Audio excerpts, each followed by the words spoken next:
కౌరవుల పాండవుల మధ్య ఏర్పడిన కురుక్షేత్ర సంగ్రామంలో సర్వసైన్యాధ్యక్ష పదవిని మొట్టమొదటగా అందుకోగలిగిన వాడు భీష్మాచార్యుడు మాత్రమే. తాను భీష్ముడు అయిన తర్వాత, తాను సర్వసైన్యాధ్యక్షుడు అయిన తర్వాత భీష్ముడు తన సేనలోని వారల స్థాయిని నిర్ణయించే కార్యక్రమం చేశాడు అని మనం చెప్పుకున్నాం. ఆ సమయంలో కర్ణుడు అధిక్షేపించాడు భీష్ముడిని. నన్ను అన్యాయంగా అర్ధరథుడు అంటున్నావు, నా మీద నీకు పగ ద్వేషం ఉన్నాయి, అందుకని ఇలాంటి పరుషపు మాటలు మాట్లాడుతున్నావు, ఇది నీకు న్యాయం కాదు అని కూడా ఎదుర్కొనే ప్రయత్నం చేశాడు. తాను ఎంతలో పరాక్రమవంతుడు నేను ప్రగల్భాలు పలికాడు. భీష్ముడు ఉపేక్షించలేదు. భీష్ముడు అన్నాడు, చిక్కని పోటుమాని సివిసి, చిక్కని పోటుమాని సివిసి, వినువారలు నవ్వనేమిగా ఎక్కుడు మాటలాడెదవు, అహీన పరాక్రముడర్జునుండు ఒక్కడు ఆరూరన్ మనల గెల్చె ఉగ్రరణంబున. నిన్నగాక మొన్న జరిగిన ఉత్తర గోగ్రహణ సందర్భంలో 6 మహారథులైన వీరులను ఒక్క అర్జునుడే అవలేలగా జయించాడు. నేడిక్కడ పల్కులన్ గెలిచెదీవతని మన రాజు కొలువునన్. మన రాజు సభలో మాటలతో గెలుస్తున్నావు అర్జునుడిని ఏం చేస్తానో చూడండి అంటున్నావు, కానీ సరైన యుద్ధం సమయం వచ్చినప్పుడు మాత్రం అర్జునుడిదే పైచేయిగా ఉంటుంది. అన్ని సందర్భాల్లోనూ నీవు ఓటమి పాలైన వాడివే కదా, సిగ్గు లేకుండా ఇలా మాట్లాడుతున్నావు కర్ణ అని కర్ణుడిని స్పష్టంగా అధిక్షేపించి కర్ణుడి తప్పేమిటో మొహమాటం లేకుండా చెప్పినవాడు భీష్ముడు. అంతేకాదు, ఉత్తర గోకర్ణ సందర్భంలో వచ్చినవాడు అర్జునుడు అని తెలిసిన తర్వాత అపారమైన ఆనందాన్ని పొందుతూ ఒక పక్కన ఆనందాన్ని వ్యక్తం చేస్తూనే వచ్చినవాడు అర్జునుడు కాబట్టి యుద్ధం చేయడం మనకు క్షేమం కాదు, సంధి చేసుకోవడమే మంచిది, మనం వెనక్కి తిరిగి వెళ్ళిపోవడం మనకు మేలు అని కూడా ఏ విధమైన మోమోటమి లేకుండా స్పష్టంగా దుర్యోధనుడికి చెప్పినవాడు కూడా భీష్ముడే. వచ్చినవాడు ఫల్గుణుడు. ఫల్గుణుడు అంటే ఉత్తర ఫల్గుని నక్షత్రంలో పుట్టినవాడు. ఉత్తర ఫల్గుని నక్షత్రంలో పుట్టిన వాడికి ఎప్పుడూ అపజయం లేదు, ఎప్పుడూ విజయమే. అంటే వచ్చినవాడు విజయుడు అనమాట, గెలిచేవాడు. వచ్చినవాడు శత్రుస్థానంలో ఉన్నవాడు గెలిచేవాడైతే మనం ఓడిపోతాం కదా.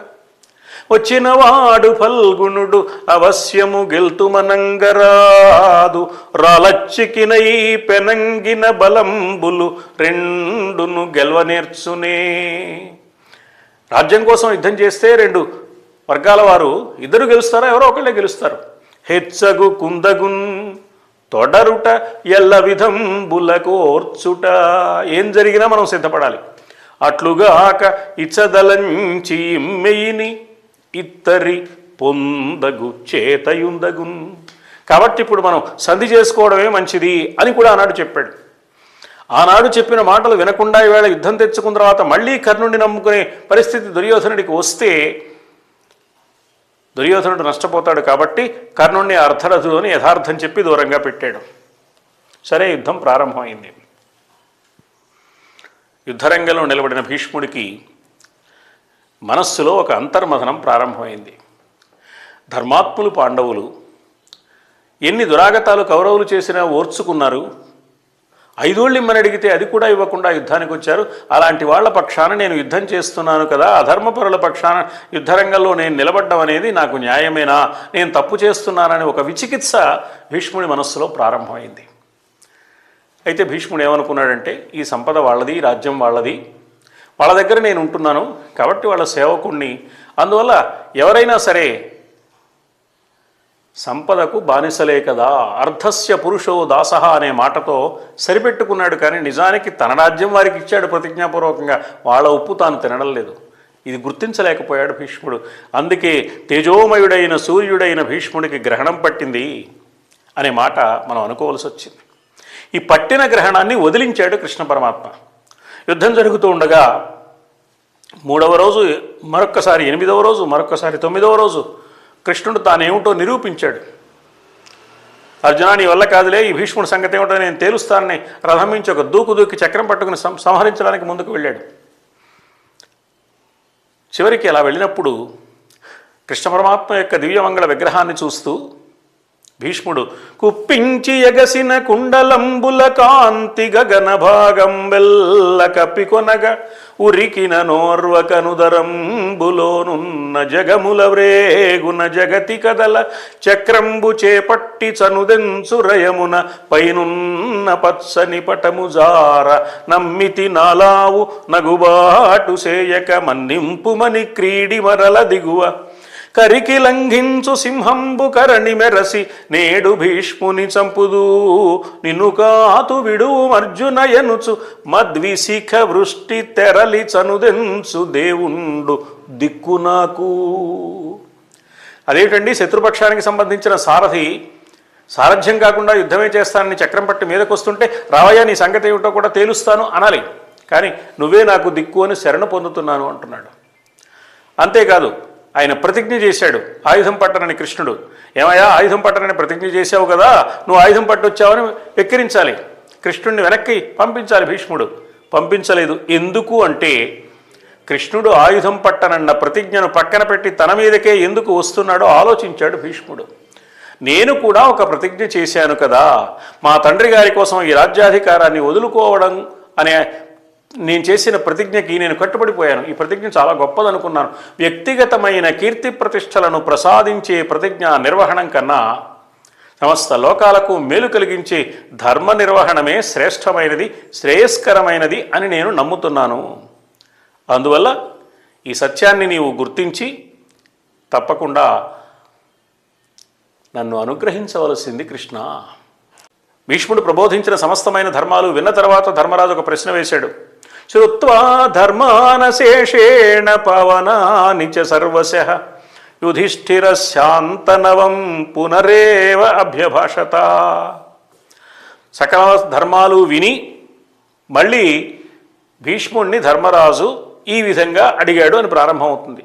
అంటే అన్ని ధర్మాలు విన్న తర్వాత దైవం, అన్ని ధర్మాలు తెలుసుకున్న తర్వాత దైవం, అన్ని ధర్మాలు ఆచరించిన తర్వాత దైవారాధన. దైవారాధనకు అర్హత ఎప్పుడు వస్తుందంటే ధర్మాన్ని పాటించినప్పుడు మాత్రమే. ధర్మాన్ని గాలికి వదిలేసి దానికి తిలోదకాలు ఇచ్చి నేను దైవారాధన చేస్తాను అంటే లోకాన్ని మోసగించవచ్చునేమో కానీ దైవాన్ని మోసగించలేవు. ఈ అద్భుత సత్యాన్ని ఆవిష్కరించే విష్ణు సహస్రనామ స్తోత్రానికి వక్తగా ఉన్న మహానుభావుడు భీష్ముడు. అలా కృష్ణులో విష్ణువుని దర్శిస్తూ సర్వవ్యాపకుడైన కృష్ణ పరమాత్మ యొక్క విశ్వరూప తత్వాన్ని, విష్ణుమూర్తి యొక్క దివ్య వైభవాన్ని కొనియాడుతూ ఆ విష్ణు స్వరూపుడైన కృష్ణునిలో కలిసిపోయి తను తాను సమర్పణం చేసుకున్నాడు. ఈ విష్ణు సహస్రనామ స్తోత్ర ప్రబోధం వల్ల కానీ, సకల ధర్మాలు ఏకరువు పెట్టిన కారణంగా కానీ భీష్ముడు ఆచార్యుడయ్యాడు. ఒక కుటుంబ పెద్దగా, ఒక పరాక్రమ సంపన్నుడుగా, ఒక తండ్రి కోసం సర్వస్వాన్ని త్యాగం చేసిన త్యాగధనుడుగా, పరమాత్మతత్వాన్ని చెప్పగలిగిన ఆధ్యాత్మికవేత్తగా, బహుముఖమైన తత్వాన్ని కలిగిన వాడుగా భీష్ముడు మనకు కనిపిస్తాడు. ఇలా భీష్ముని యొక్క ఔన్నత్యాన్ని అనేక కోణాల నుంచి పరిశీలించినప్పుడు ఆ భీష్ముడు సామాన్యుడు కాదని, అసాధారణమైన వ్యక్తిత్వానికి ప్రతిరూపమైన మహనీయుడని మనకు బోధపడుతుంది. అలా ఉన్న ఆ భీష్ముడు పరమాత్మను కీర్తిస్తూ పరమాత్మలో లీనమైపోయిన అద్భుతమైన సన్నివేశం మనకు చాలా ఆశ్చర్యాన్ని కలిగిస్తుంది. అందువల్లనే ఈవేళ ఏ ఇంటిలో పండు వృద్ధు కనిపించినా మనకు భీష్ముడు గుర్తుకు వస్తాడు. ఒక కుటుంబ పెద్దగా, ఘర్షణ పడిన పాత్ర, ధర్మాన్ని పాటించడానికి ఆరాటపడుతూనే తన బిడ్డల మధ్య ఐకమత్యాన్ని, సామరస్యాన్ని సాధించాలని ఆరాటపడిన ఒక వ్యక్తిగా, ధర్మాలు తెలిసిన ధర్మవేత్తగా, ఆధ్యాత్మిక తత్వం తెలిసిన ఒక ఆధ్యాత్మికవేత్తగా, కృష్ణ పరమాత్మ యందు అచంచలమైన భక్తి కలిగి కృష్ణ తత్వం తెలిసిన ఒక భాగవతోత్తముడుగా, బహుముఖమైన పాత్రలు కలిగిన వాడుగా కనిపిస్తున్న భీష్మాచార్యునికి మన నివాళులు సమర్పిస్తూ ఈ కార్యక్రమంలో ప్రస్తుతానికి సెలవు తీసుకుందాం. స్వస్తి. సర్వేషాం సమస్త సన్మంగళాని.